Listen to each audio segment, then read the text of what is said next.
Sementara itu setelah menunggu selama berpuluh-puluh tahun, calon haji tertua di Kalimantan Selatan yang berasal dari Banjarbaru terpaksa membatalkan ibadah hajinya karena kondisi kesehatannya. Warga lansia yang kini berusia 99 tahun ini menderita stroke dan sulit untuk beraktivitas fisik.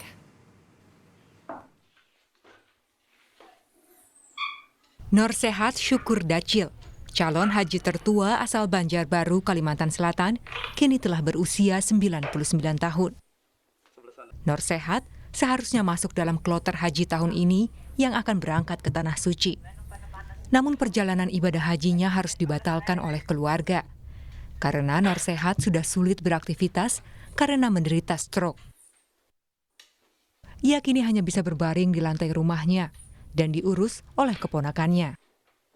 Norsehat telah menabung puluhan tahun dari pekerjaannya sebagai petani. Dan ia kemudian mendaftarkan haji di tahun 2011 atau 12 tahun yang lalu.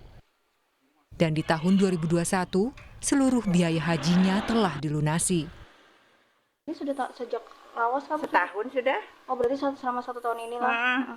Kemarin waktu dikabarkan kalau akan berangkat berarti langsung dibatalkan gitu Bu, atau sempat kada dikonfirmasi dulu, kada tahu kah atau apa? Kada tahu akan sakit. Kepala Kantor Kementerian Agama Kota Banjarbaru menjelaskan bahwa jatah kursi Haji Norsehat bisa digunakan oleh anak ataupun cucunya. Namun pihak keluarga sudah mengonfirmasi bahwa tidak akan mengambil jatah kursi haji milik ayahnya karena keadaan. Ada jamaah haji tertua di Banjarbaru, namun kondisi beliau dalam kondisi sakit stroke, sehingga pihak keluarga menyatakan bahwa menunda. Kemenak Kota Banjarbaru juga mengingatkan, jika kursi keberangkatan haji dibatalkan, maka keluarga yang berniat akan berangkat haji akan mengulang dan menunggu antrean dari awal. Nabila Cheva, Kompas TV, Banjarbaru, Kalimantan Selatan.